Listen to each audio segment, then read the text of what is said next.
Сәлем достар, сіздермен Алтынай Ақыл қызы. Бүгін сіздерге өте дәмді болып шығатын қып-қызыл борщтың рецептімен бөлісетін боламын. Керек заттарға ет керек, қызылша, сәбіз, картоп, пияз, капуста керек және дәмдеуіштер. Алдымен ыдысымызға таза суымызды құйып, тұзымызды салып және етімізді салып, қайнағанша қатты газда қойып қоямыз. Одан кейін екінші жағынан сковородкаға пиязымызды, сәбізімізді, қызылшамызды қуырып аламыз жеке. Кішігірім май құямыз. Пиязымыз сәл қызарғанша қуырып, сәбіз бен қызылшамызды теркадан өткізіп салатын боламыз.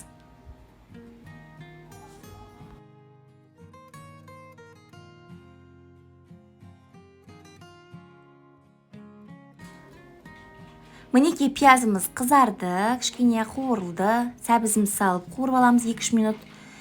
Одан кейін қызылшамызды салып қуырамыз.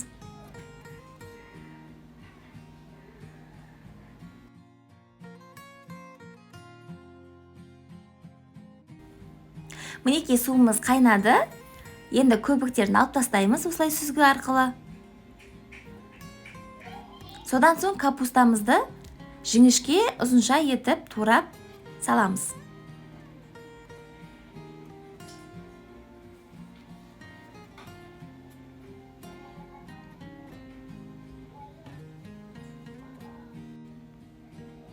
Қайнаған соң картопымызды саламыз. Бетін жауып қоямыз. Бұл аралықта қызылшамыз, сәбізіміз пісті. Кішкене томат салып, араластырып, жақсылап сорпамызға салатын боламыз. Содан соң дәмін көреміз.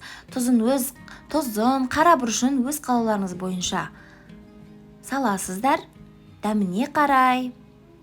Міне, сорпамыз дайын. 1-1,5 сағаттың ішінде дайын болып шығады. Ол әрине етіңізге байланысты.